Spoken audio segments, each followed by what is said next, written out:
Man, is this going to be a cool rifle. This is probably the combo we're going to shoot, but what we're here to talk about is the upper, the BRN 180, coming up next on GBGuns. For those of us that love to shoot more than just for making noise, history is a thing. You're looking at a real AR-601, an original. This one believed to have been produced in 1963. Of course, the lower is an aftermarket replacement, since the original would have been a machine gun by today's laws. But anyways, AR-601 was Stoner's child, right? That became the AR that we all know and shoot today. But Stoner had a different idea as well after producing this, something that would be simpler, cheaper, more reliable, and address some of the original issues faced with this gun. Unless you've been living under a rock for the last few years, you've noticed that Brownell's has been doing faithful reproductions with modern machining and technology, like this BRN 601 that recreates with great accuracy, even down to the 1 in 12 twist barrel, which unfortunately is a little bit of an odd match for most modern ammo, but gives us a chance to purchase a recreation of history and have something that we can shoot and enjoy without risking damaging or putting wear and tear on what's now becoming pretty valuable collector items. Brownell's got inspired, wanted to do Stoner's other idea. There's a trick with that though. It's a piston system. Everything, all the action contained in the upper assembly, meaning you don't need travel into with the buffer tube and spring back here. And a few other things that are a little funky. Something kind of like what Primary Weapon Systems has done with their piston-driven systems. So, if you needed to create a new form of the classic AR-180 with a piston system, but you wanted to use some modern stuff such as forged aluminum receivers and things like that, who would you turn to? Well, turns out Primary Weapon Systems, the king of the modern piston AR, was who Brownell's went to. Which gives us this, the subject of today's video. If you don't believe me, here's the box. Right, this is a Gen 2, and I'll go over what I know has changed between Gen 1 and Gen 2. And right there on the bottom, Brownell's designed in conjunction with PWS and Foxtrot Mike. So now that that's out of the way, and you may be realizing, holy crap, this is a way I can get a PWS grade upper for less money than direct from PWS. yeah, that might be a thing. So a few things are different about this than the historical originals. Obviously this is not stamped steel or stamped aluminum. It is your standard forging type deal like we have on most ARs that we're used to. This has been changed, the length and the setup, so that this upper can drop right onto your standard modern AR lower, as you saw in the opening scene. It also functions and locks back on standard AR-15 magazines. It doesn't require its own mags. The handguard, of course, has been modernized to have M-lock because that's what people like these days. But they've still kept some things like the original tri-cut compensator slash flash hider. I say that because this type of design would tend to allow flash to dissipate, but having a vent right over the top, nothing on the bottom, is going to serve somewhat as a compensator to push down on the muzzle. Another modernization is that this gas system is adjustable. I want to show you how that comes apart and what everything looks like, but I can hold on to this since the cap is a pressure fit. You can see all the cycling happens right up here in your upper, which means you can slap it onto a lower with a folding adapter. I'm probably going to build a lower for this. Eventually, you may not see it in the next video, but the intent is there, using something like the Matador Arm Sidewinder, which is meant specifically for guns that don't require the bolt to travel outside of the upper receiver.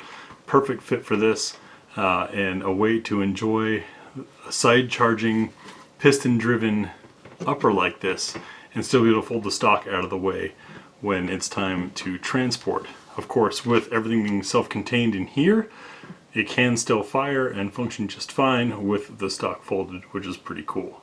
But even cooler, I think, is how this thing goes together and what it looks like. And that's really what we're going to get into next, was I field strip this and show you basic user level disassembly and how this whole thing goes together. Now, the instructions that came in mine are a copy of a copy of a copy, and it seemed like the alignment might have been a little off in the copier. It looks a little bit like foreign language, but staring at it long enough I was able to figure things out, which is another reason why I want to show you how this is done. In case you end up with a copy like this, I think this video will be easier for you. To get access to the innards, we're going to have to pop this cap off, which is just a pressure fit. It's part of why I had to grip the end when I racked it earlier. As you come back, there we go, it kicks it out with a bit of authority there. You see as this comes out, we have dual guide rods and the springs, and that's what functions as our whole recoil system and keeps the bolt and carrier in line without needing to go past the original extension. Once again, I think this is a really cool twist on what I think people think of when they think stoner. They just think the AR, but this is a system that I think you've seen a similar system to it in several other firearms over the years. The original AR-180 didn't see military service in the US. In fact, there were very few adopters worldwide. It was kind of a flop, with very few of them being produced. I think because at the time stampings were kind of moving out of fashion. So with the bolt back here, we can bring our charging handle straight out and our bolt and carrier come out the back end. And there you go, looks just like an AR bolt. That is true and correct to the original design. He kept that same rotating lug system. You can see it turn as it comes back, and your cam pin's on the side. There's our firing pin. And then getting to the piston system for cleaning, this is a part that requires a tool and can be a little involved, but let's be honest, if you're interested in something like this, it's because you are a little more evolved, a little more advanced than the average shooter, and you're willing to deal with that. Removing this handguard is just one screw, that guy down there, and it does come with an Allen key to fit it. It doesn't have to come out all the way. I'm going to remove mine all the way just so I don't risk scratching. And this is, I imagine, something you don't have to do very often, just if you're one of those people who likes to clean all the way. So that held the handguard in alignment. You notice the alignment's pretty spot on here, and this is not my first time taking this apart. And then you pull the handguard off to the front. They do warn in the manual, and it's been my experience as well, that it might take some force. They recommend either hitting a dead blow hammer on the muzzle here or tapping it on the table. I'm going to turn the camera off to beat this on the table a little bit and knock the handguard loose. Alright, now I've got it loosened forward, and the handguard slides right off the front. Like so. Hate the sound of steel rubbing inside aluminum. And here's our piston system. You can see it is marked on top, U for unsuppressed, S for suppressed. Through the front end with a screwdriver you can adjust that, and as this pushes forward, you can see it's got a spring load there, and inside the chamber here, the lighting on it, barely see it there in the middle popping, and that's what knocks on our carrier and gets everything moving. To take it further apart than this, pretty simple. You're going to pull back here and hold it back, and there's a centerpiece here, this free floating piece, which, as I understand on the original models, was something you had to adjust versus having this adjustable tube. We can now pull this rod forward, take the spring out, and now we've got all three pieces separated. See, the gas comes up through here, knocks into this cup, which has ventilation around it, which pushes on our centerpiece, which pushes on effectively our operating rod and kicks everything together. So it's a pretty cool system, pretty easy to get access to. Is it as simple as your regular AR for the end user? No, but it's a great way to get a piston driven system very user-friendly, I think, for field stripping and taking apart, for cleaning and maintenance. The advantages of the piston system and why you might want to consider a piston gun would be, including but not limited to, better running for suppressed, better running as far as keeping things clean, and cooler running. We did an interesting comparison video just looking at two absolutely sterile clean guns, burning 30 rounds through them, and measuring temperature in a couple different spots, in addition to looking inside the chambers at how clean and dirty they were before and after firing. We actually did that with the PWS gun that you saw here earlier. We've got footage of that if you want to see it, if you don't believe it. Yeah, piston guns run cooler, run cleaner, which tends to lend itself to increased reliability in that the gun's not overheating, at least in the chamber, not getting as dirty in the chamber as a DI gun would. So I think this is a really neat system. Very cool of Brownell's to initiate the efforts to bring back one of Stoner's other designs, especially one that didn't originally do so hot. I'm going to have to beat on the table a little bit to get this back together. Taps later, and we're back and lined up there. The dust cover is polymer, not a stamping of steel. I'm okay with that. You know, there are some things that are cool historical. There's some things that have advanced in manufacturing, and this still keeps the same classic looks of the original, but is not going to be beating itself to death or beating the receiver to death as things happen. You saw the groove under there when I removed the handguard. That groove and the shape of this screw having a point to the end of it is what helps center and lock in the handguard so that it doesn't rotate or slide forward on you. It's all very smartly made. I like, in this case, that BRN is definitely part of the nomenclature, because it's not a true AR-180 in the materials used sense, but it does bring us back to that original styling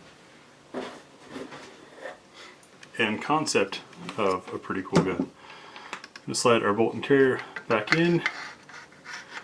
Once you get to that window spot, you're safe to insert the handle. It's got a key on it, so there's only one way that it goes in and only one way it comes out. And then our guide rods and springs are going to go back into their home on the back side of the bolt. And then you push the cap on and everything's back together. It's pretty neat. I've seen some accuracy reports that weren't super impressive by the whole target bench gun kind of concept, but as far as combat use, you got to keep in mind, even if you're shooting 3 MOA, that means to 500 yards you're still going to hit a torso. If you're shooting 5 MOA, 300 yards you're still going to hit a torso. So for the guys that get all wound up over that kind of stuff, especially the tactical Timmies, to quote the humble marksman, you got to think about, okay, if you're looking at a firearm for those tactical Timmy uses, what are the ranges at which you will realistically engage? And for me, I'm fine with 3 MOA, I'm fine with 5 MOA, because I think landing a shot past that, you're going to have some splaining to do in the courtroom.